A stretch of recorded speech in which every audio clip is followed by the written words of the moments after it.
Berlin की police water cannon का इस्तेमाल कर रही है फिलिस्तीनियों के प्रदर्शन को रोकने के लिए।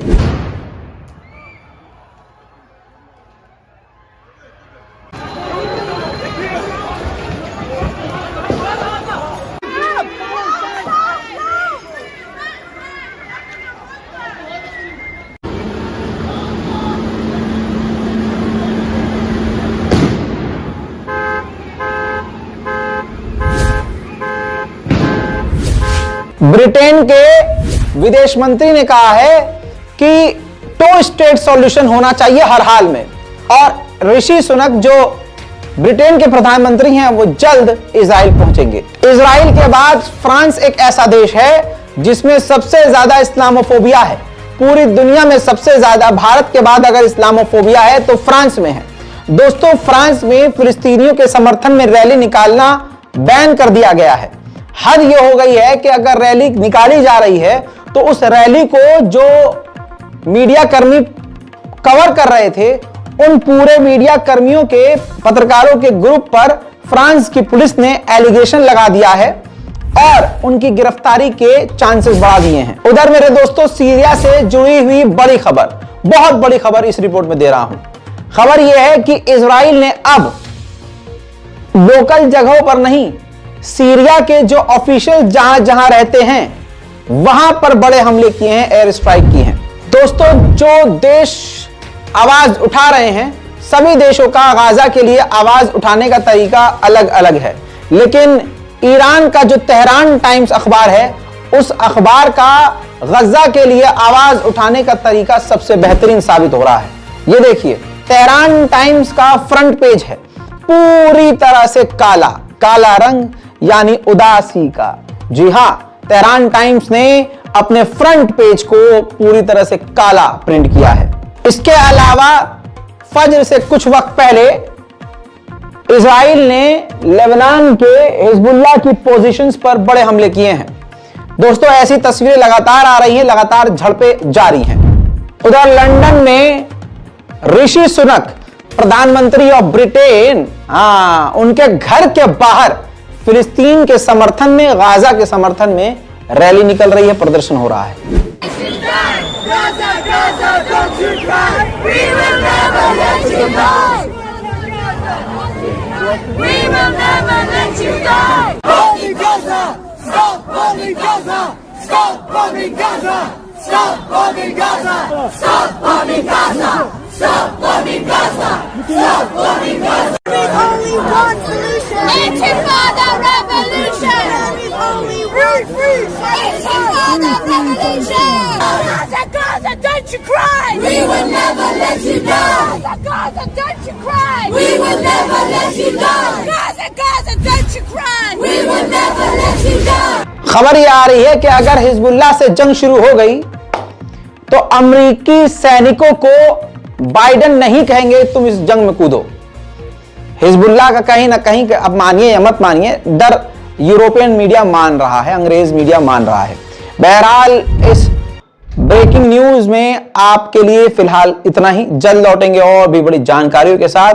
हमारे चैनल को सब्सक्राइब कीजिए, रजाग्राफी को, और हमारा जो दूसरा चैनल है रजाग्राफी अनस्क्रिप्टेड, इस चैनल का लिंक डिस्क्रिप्शन में मौजूद है। इस पर भी लगातार अपडेट्स आ रही हैं और काफी डिटेल में इस चैनल पर भी अपडेट्स हैं। दोनों चैनल को सब्सक्राइब कीजिए, रिपोर्ट को शेयर कीजिए। जय हिंद।